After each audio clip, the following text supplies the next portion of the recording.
The enemy is trying his best to attack families. Here's a prayer to fight back. Share this with a friend. Father, in the name of Jesus, we thank you for families. God, the enemy himself is trying to destroy the connections, the relationships, God, the togetherness, the spirit that comes from you that causes us to be together and be one with you.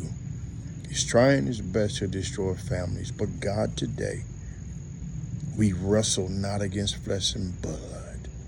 But God, we decree right now that healing will come to families right now in the name of Jesus. God, we stand on your word that the promises of God will fulfill homes, will protect fathers, will cover mothers, will cover our children.